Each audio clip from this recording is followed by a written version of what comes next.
राजस्थान सरकार के सामाजिक न्याय अधिकारिता मंत्री अविनाश गहलोत सुजानगढ़ के दौरे पर जहां पे रेलवे फाटक नंबर 3 नलियावास में सैनी समाज के अध्यक्ष कन्हैयालाल यादव, मंत्री पुखराज कच्छावा, गौरीशंकर सिंघोदिया, हेतराम तंवर, बाबूलाल करोड़िया ने कैबिनेट मंत्री चूरू जिले के प्रभारी गहलोत का माला व साफा पहनाकर भव्य स्वागत किया। इस दौरान समाज के लोगों स्थिति में सैनी समाज के लोगों ने चूरू जिले के भाजपा प्रत्याशी देवेंद्र झाझड़िया के पक्ष में मतदान अपील की।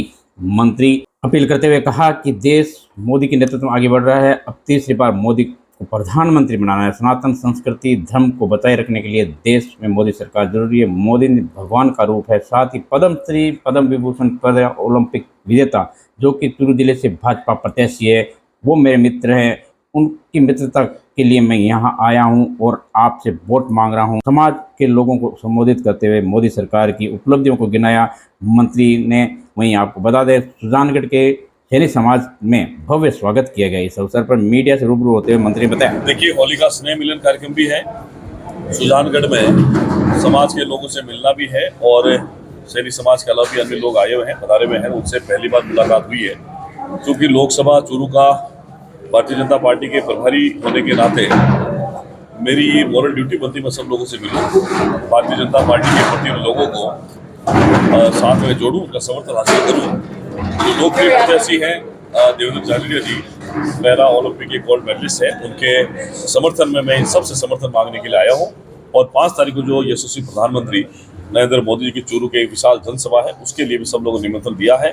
19 अप्रैल को मतदान के दिन सब लोग मिलकर भारतीय जनता पार्टी के पक्ष में मतदान करें। यह अपील मैं समाज बंधुओं से, विशेषकर सुजानगढ़ के ओबीसी वर्ग के लोगों के बीच में करने के लिए आया। आपने भाषण में कहा है कि देवेंद्र झाझड़िया मेरा मित्र है और प्रधानमंत्री नरेंद्र मोदी के बारे में बोला कि भगवान का रूप है, क्या कहना चाहिए? देखिए, निश्चित ही जब जब धरती पे अधर्म बढ़ता है, अन्याय बढ़ता है, उस समय कहीं न कहीं पृथ्वी पर कोई एक व्यक्ति ईश्वर के रूप में अवतार लेता है। और मैं सोचता हूँ कि नरेंद्र मोदी जी ने आज 70 वर्ष से ज़्यादा की उनकी उम्र है, उस उम्र में भी जिस ताकत के साथ में, ऊर्जा के साथ में काम कर रहे हैं। और मैं सोचता हूँ कि 142 करोड़ लोगों की आबादी के कल्याण की कामना करने के लिए ईश्वर ने उन्हें हमारे बीच में भेजा है। इसलिए लगातार 10 सालों से एक दिन भी छुट्टी लिए बिना उन्होंने अनवरत रूप से काम किया है। आने वाला तीसरा कार्यकाल उनका यशस्वी तो होगा, इसमें कोई दोहरा ही नहीं है। 400 सीटों के पार भारत के अंदर एनडीए गठबंधन जो भारतीय जनता पार्टी का है वो बनेगा। राजस्थान की 25 की 25 सीटें जीतेंगे। चूरू लोकसभा सीट पहले से अधिक बहुमत के साथ में हम लोग जीतेंगे।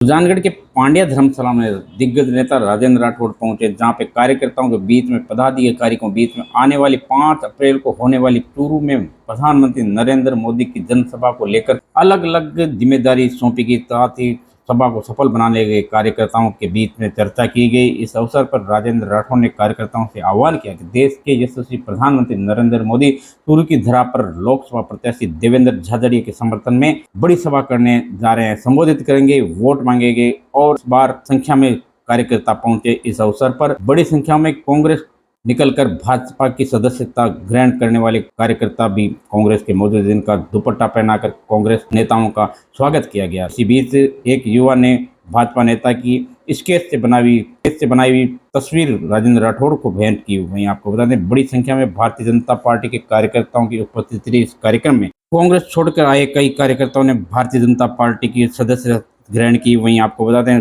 प्रसिद्ध भजन और राजस्थानी फिल्मों और राजस्थानी गीतों के गायककार मनोज छापरवाला ने भी भारतीय जनता पार्टी की सदस्यता ग्रहण की। उपस्थित लोगों को संबोधित करते हुए कि आने वाली 5 अप्रैल को भारतीय जनता पार्टी द्वारा आयोजित बड़ी रैली को सफल बनाने के लिए राजेंद्र राठौड़ ने उपस्थित जनता को संबोधन दिया। वहीं बड़ी संख्या में भारतीय जनता पार्टी के नेताओं ने भी संबोधन दिया। मोदी जी का तूफान चल रहा है, मोदी जी की प्यार की आंधी चल रही है। कांग्रेस के लोग डूबते जहाज को छोड़ते जा रहे हैं और चूरू की फिजा अब मोदी में हो गई है। हम लाखों वोटों से जीतेंगे। चूरू जिले के पूर्व सांसद राम सिंह कस्बा अपने पुत्र चूरू जिले के लोकसभा कांग्रेस प्रत्याशी राहुल कस्बा के समर्थन में गांव में निकले हैं, जन समर्थन मांगने, वोट मांगने। सुजानगढ़ के 1 दर्जन से अधिक गांव का दौरा किया पूर्व सांसद राम सिंह कस्बा ने, जहां पे कांग्रेस के लोकसभा प्रत्याशी राहुल कस्बा के समर्थन में वोट मांगे। कस्बा परिवार का लंबा राजनीतिक जीवन रहा है, उनकी शालीनता की कहानी कांग्रेस पार्टी ने बिगड़ दिया, ये कहना था पूर्व सांसद राम सिंह कस्बा। राजेंद्र राठौड़ का नाम बगैर लिए उन्होंने एक तीसरे व्यक्ति के कहने पर राहुल कस्बा की टिकट काट दी गई। ये वापस जगह जगह ने लोगों के समक्ष भाषण में अपनी बात कही। साथ ही पूर्व सांसद ने कहा कि भारतीय जनता पार्टी बेलगाम घोड़ी की तरह हो गई है।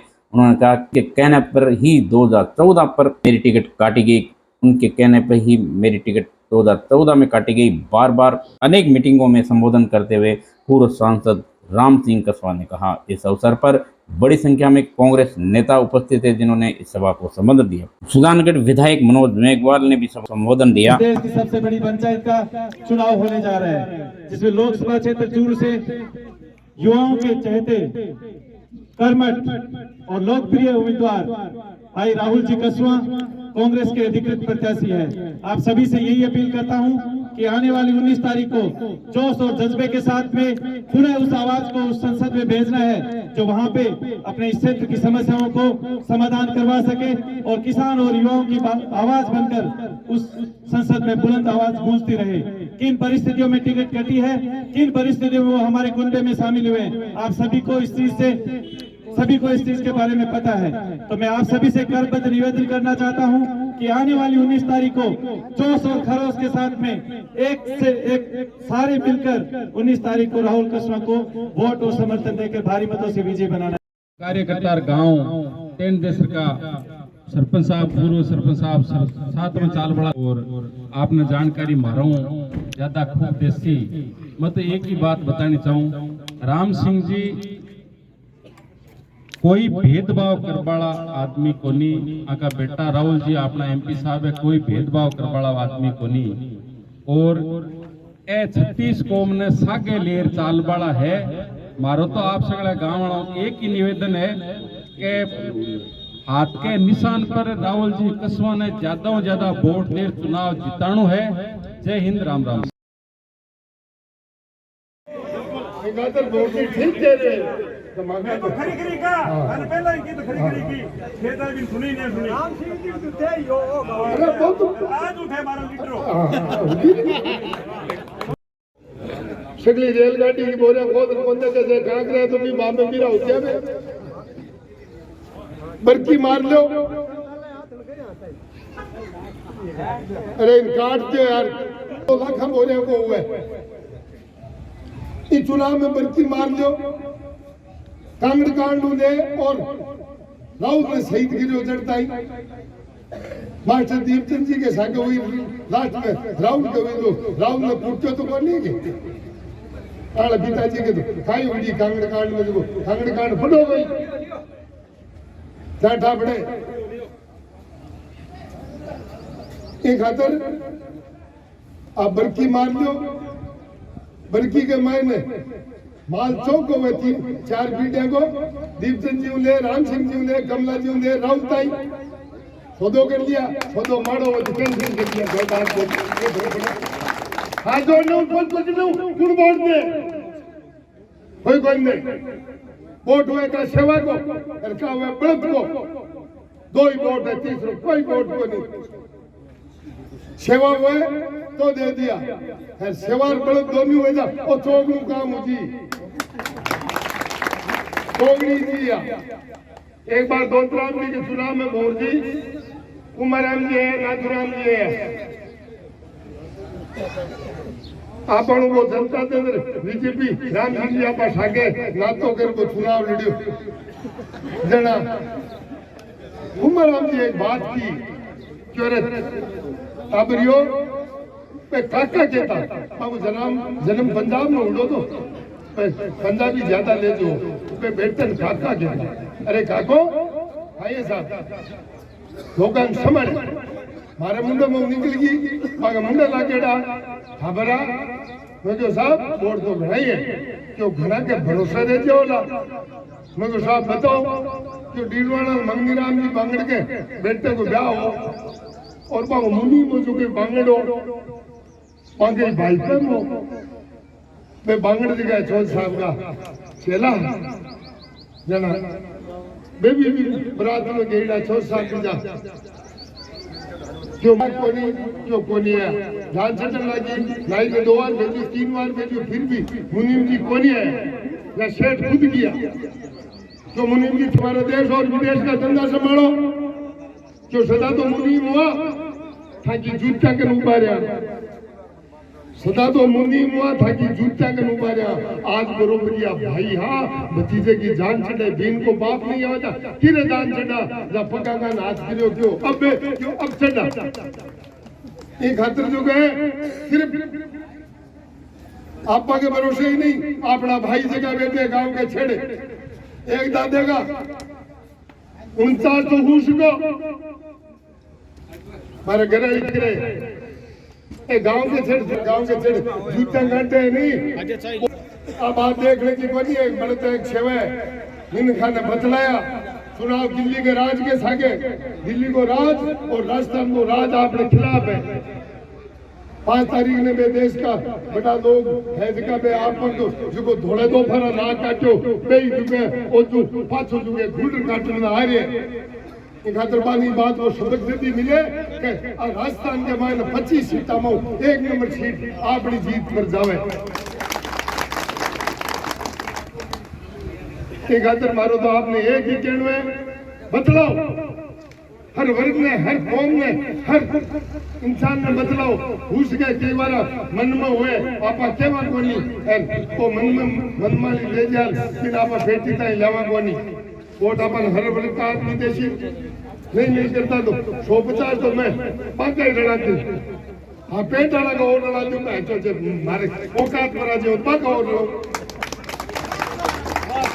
क्यों के पन माको की देइडो है राम सिंह जी को माको देइडो है लेइडो कोनी और देइडो में तो मुंह की थाली मार लेंगे घाल आज घाल मैं थाने एक वोट दियो थे सरपंच बन गया थे एमएलए बन गया प्रधान बन गया और एमपी बन गया थे मन 100 रुपया दिया मीनाल जी ने 102 पाचा दे दिया एहसान क्या को है थे मन वोट दे दियो हर पाचो थे जीवन में चुनाव लड़ियो को नहीं मैं भी वोट पे एहसान कट उतारूं वोट पे एहसान बहुत बड़ी चीज है ये खातर 4 पीढ़ी आ जाने वोट पर एहसान खाइए दीपचंद जी ले और राहुल तक ये खातर कोई भूल मत गिराना और वक्ता बहुत है आगे गांव बोला है ये खातर जो मैं तुम्हारी बात नहीं समाप्त कर काम थे करोला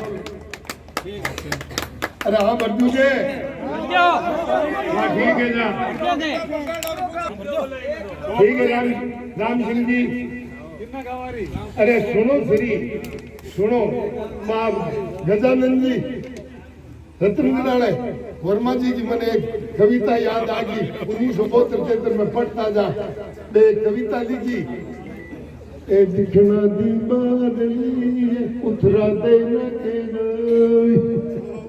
ए दिखना दी बादली उतरा देना के बट मारा पीव लड़े तू बापर जा बरसा ये खातर जो है मारे तो जो वो बाग पर सुजानगढ़ को लास्ट है थाली में देख लेना एक चुनाव में गया मैं शीश राम जी की शाखा हो जो थोड़ी बेश में 20 लाख की घोषणा करती मुंडा लगा मैं 4 लाख की करी गाँव वाला क्यों बट 20 लाख दिए हर माने दे 5 लाख की क्यों बे साफ्ती दे साफ्ती रोटी दे चौथड़ो जो चौथड़ा सामने चौथड़ो दे जो साफ्ती सारे साफ्ती दे दिया इसलिए मैं चोरू जिलम सुजानगढ़ तहसील में और की तो मैं लिस्ट देखूं या नहीं देखूं घिवसाली में सजा देगा जय राम राम। इस लोकसभा चुनाव में आम मतदाता भारी आक्रोश है। जिस ढंग से राहुल का टिकट काटा गया और एक व्यक्ति विशेष कर काटा गया इसका दर्द आम लोगों में है और उसी आक्रोश का परिणाम है। आपके सामने यहाँ की मीटिंग हुई है और गांव में एक भी आदमी कहने वाला नहीं है कि बीजेपी को वोट देंगे। 90% गांव, इतना बड़ा गांव जिसने हमेशा मेरे मान सम्मान की रक्षा की है, आज एकजुट है। हम तो आज आए हैं, उन्होंने तो पहले मन बना लिया इस बात के लिए। और मैं धन्यवाद देना चाहता हूँ कांग्रेस के लोगों को, हमारे एमएलएज को और उन प्रत्याशियों को जो चुनाव हार गया। एमएलए नहीं है लेकिन सब ने एकजुट होकर के राहुल के लिए अपनी पार्टी के नेताओं का टिकट राहुल को दीजिए। और मुझे गर्व इस बात का है कि आज पूरे मेरे क्षेत्र के अंदर एक भी कांग्रेस का कार्यकर्ता, एक भी नेता ये नहीं कहता है कि राहुल को टिकट क्यों दिया। ये बहुत बड़ी उपलब्धि है कि हमारा व्यवहार, स्वभाव और सेवा का फल है जिसने आम आदमी स्वीकारा है। चुनाव आपने भी सांसद के 4 बार लड़े हैं, जीते हैं, और राहुल जी ने भी 2 बार लड़े हैं। उन चुनावों में और इस चुनाव में किस तरह की भिन्नता को देख रहे हैं, लोगों में किस तरह का फर्क देख रहे हैं? किसी आपको मैंने कहा ना, इस चुनाव में लोगों में बहुत ही आक्रोश है। आप कहीं चले जाओ तो ये स्थिति तो कम जगहों में मिलेगी, लेकिन 70-80% के बहुत गाँव इलाके के अंदर और पूरे जिले के अंदर लोग नोर बाधा के भी हालात है। बीजेपी ये भय सबको है, और ये बीजेपी बेलगाम घोड़ी हो रही है, वो कुछ भी कर सकती है, कुछ नहीं कर सकती। जो जनमत का आदर नहीं करता है, इसको काट दो, इसको दे दो। ये प्रजातंत्र की कहानी थोड़ी है कोई। बस तो सीपीएम के सब 8 विधानसभाओं में एकजुट होकर राहुल जी के पक्ष में मतदान के लिए करने के लिए लोगों से अपील कर रहे हैं। गांव-गांव ढाणी हम जा रहे हैं और लोगों से इस मोदी सरकार को से उखाड़ फेंकने का आह्वान कर रहे हैं कि जो सरकार 10 साल से जिस तरह से किसानों के लिए, मजदूरों के लिए, आम आदमी के लिए जिस तरह की योजनाएं बनाई और जिससे सबसे ज़्यादा नुकसान किसानों को हुआ, सबसे ज़्यादा नुकसान युवा वर्ग को हुआ है कि आज सबसे ज़्यादा रोजगार, सरकारी नौकरी की जरूरत कौन देख रहा है? युवा बाट जो रहा है कि कब नौकरी खुले और कब उसका नंबर आए, उसको अवसर को ख़त्म किया जा रहा है प्राइवेटाइजेशन करके, सरकारी एजेंसियों को बेचकर सरकारी नौकरियां ख़त्म की जा रही हैं। किसानों की सबसे बड़ी मांग कि उनको उनके फसल का पूरा हक मिले, इस तरह के काले कानून लेके आए जिनका सबसे ज़्यादा विरोध किसानों ने किया। आपको याद होगा 1.25 साल तक धरना चला, उस सरकार को उखाड़ने के लिए आज जनता आतुर है।